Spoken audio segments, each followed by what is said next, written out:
1410 Wing AM, ESPN Radio. Remouse filling in for Justin Kenner.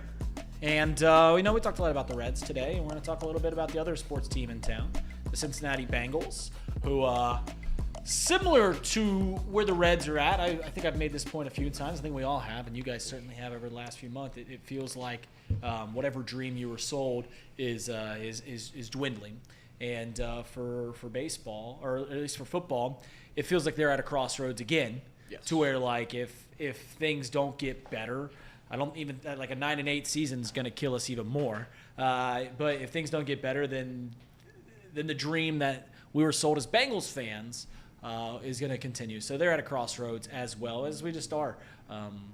And before I get to Joe Burrow's comments on Jermaine Burton, I remember having an argument on this show with my boss, Trace, maybe even Kirby, and you guys, right after the 12-game win streak. Yeah. There was a heated debate about which was more influential to the city of Cincinnati. The Reds' 12-game win streak in June of 2023. Where they didn't make the playoffs. Or the Bengals win over a 14-win Bills team at their home field in a snow game that was a blowout in the divisional round. In the divisional round that got us the AFC Championship game.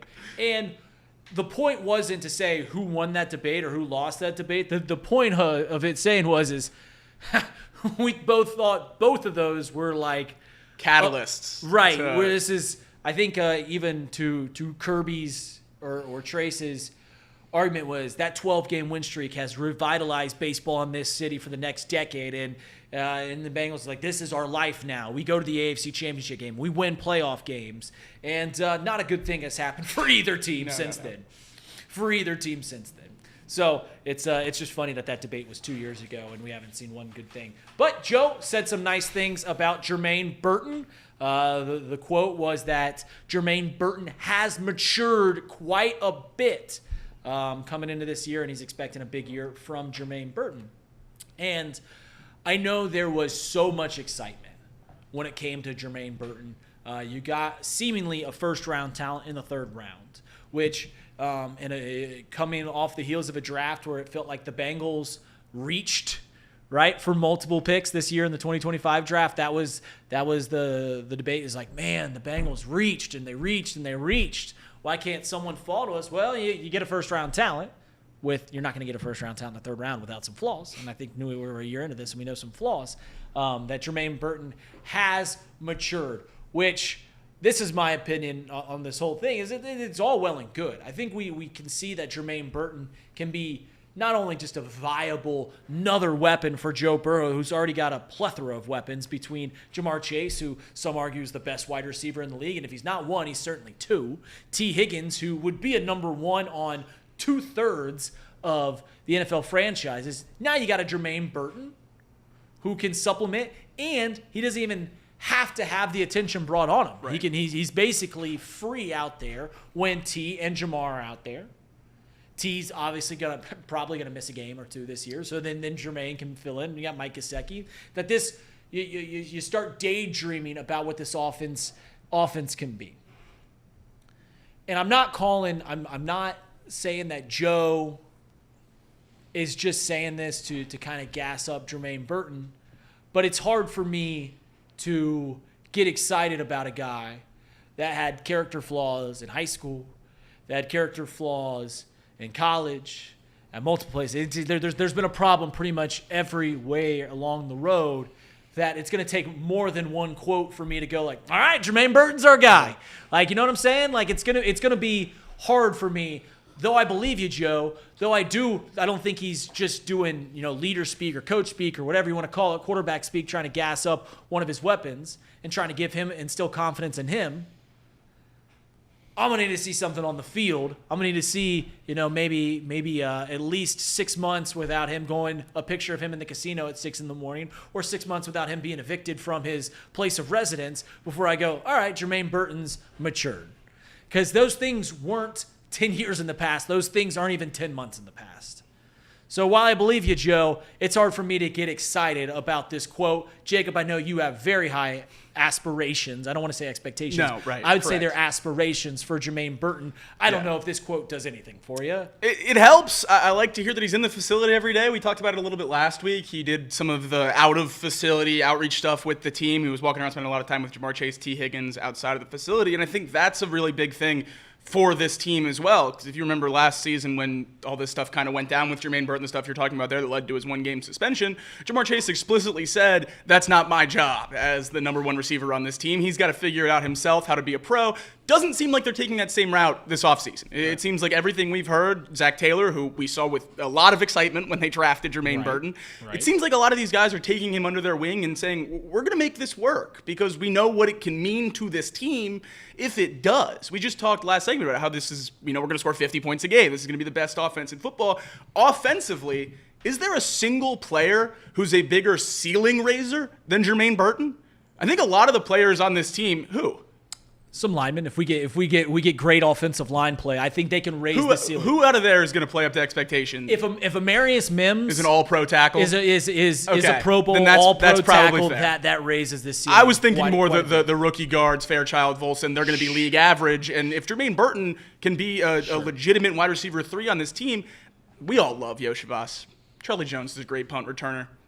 We need a wide receiver 3. So I mean, we got to focus on this a little bit. I think it is really understated with how great T and Jamar are, how much a Jermaine Burton breakout would mean for this team. Because Yoshivas, inside of structure, outside of the red zone, really struggles. One of the worst wide receivers in terms of his snap count and getting separation on outside routes. So I don't have a ton of faith in him being a long-term wide receiver 3, especially where we saw this offense could go with Tyler Boyd in that role.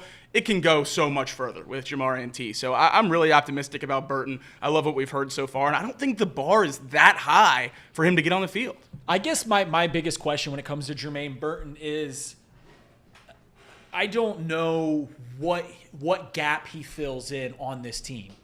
Because I know he's a deep field threat. Yeah. Like, I know you can go down deep. If we're going to go down deep, I want it to go to Uno. Like, I want it to go to Jamar. I guess I just, besides him being able to kind of feast on Jamar and T being distractions and kind of leveling out the field, and maybe it'll rise the tides of all the ships here.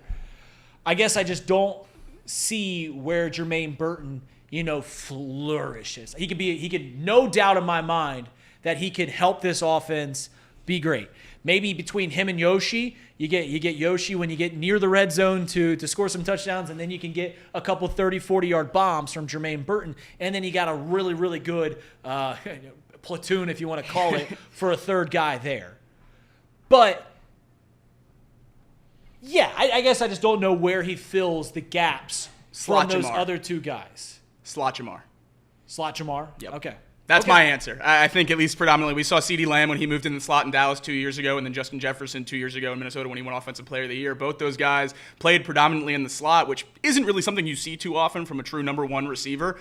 But if Jamar Chase is going to go 1,700 yards and 17 touchdowns on the league-leading receptions on the outside against number 1 corners, what's he going to do on the inside against linebackers and, with all due respect, the Mike Hiltons of the world? I mean, he's going to cook them off the line. That's 130 catches. So if you get T. Higgins on the outside and Jermaine Burton proving to be a dominant receiver you can have faith in on the outside, I'm not saying Jamar Chase is your full-time slot, but then you have a slot receiver that plays there sometimes, and when you're back off outside of the red zone, Jamar Chase is your slot receiver, and you have the best slot receiver in football. Right. Yeah, I guess you're right. I guess Cooper Kupp was the primary receiver on that Rams team when they beat us in the Super Bowl, slot receiver. Right. I guess that's a good point. Unlike basketball, like, you don't have to worry about too many cooks in the kitchen when it comes to football, because it's all about distraction and pulling guys away, creating a little more open space for Jamar. And maybe that's where Jermaine Burton, he breaks off a couple deep routes early in the year, has a couple good games, 100 yards, 2 touchdowns in the first 2 games, and all of a sudden it's opening the things combined. Up. Yeah, I'm saying, like, if he has one booming game, okay, we got to pay a lot of attention to this guy opening it up for Jamar Chase, and we can't just put 2 guys on him all the time, and then you're just picking a pot and you're playing whack-a-mole. Defenses are playing whack-a-mole against these wide receivers. You got to guess where we're going to be putting a lot of emphasis on a week-to-week basis. So yeah, there's no doubt about adding a first-round talent to this offense can really do no wrong. Right? I think even if Jermaine Burton doesn't figure it out and it doesn't work out with him, I don't think we're losing a whole lot here. Right. I mean, you lost a third-round pick, no doubt about it, and that's pretty big. That's obviously an important piece, but that's a gamble that I think a lot of us here in Cincinnati are willing to make. I hope Joe Burrow is right. I hope Joe Burrow is right in that Jermaine Burton has matured a little bit. Sometimes it takes some mistakes being made for you to finally go, all right, I've got to change some things here and there. I've got to do this differently. I got to be this different. And maybe that's what's going to happen with Jermaine Burton.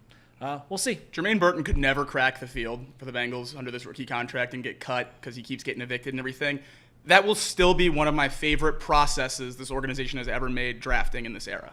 Going out and getting someone that has some question marks, something you don't normally do, that can be a great piece in the middle rounds of this team, that's not a Bengals mold. We saw it this year. They reached on safe guys. So I hope that if he doesn't pan out, if these quotes are just, blowing smoke, I hope they can still go and take those swings in the middle rounds of the draft. Because when you have so much money in our star players, you have to do that, and you have to get lucky every now and then. So I just hope this doesn't scare them off if it doesn't work out. For what it's worth, Joe Burrow doesn't have a reason to lie for Jermaine Burton. Right. Yeah. This team, this organization is, nobody is immune from criticism. It seems like from players or coaches or whatever it may be. Front office. I think if Joe Burrow was upset with Jermaine Burton, he would have either been very, very silent on the matter, or he's flat out would have said, this isn't working here. You know what I mean? I firmly believe that. So I as somebody who's not a big Jermaine Burton fan, I will say I think it does speak volumes. We'll see if that translates on the field. I mean, it reads right. I mean, if he doesn't play this year, if the problems continue, then it's over. I'm not going to waste my time any longer. Not going to lose sleep over it. Correct. But I trust Joey B. I trust Joey B with what he's got to say here.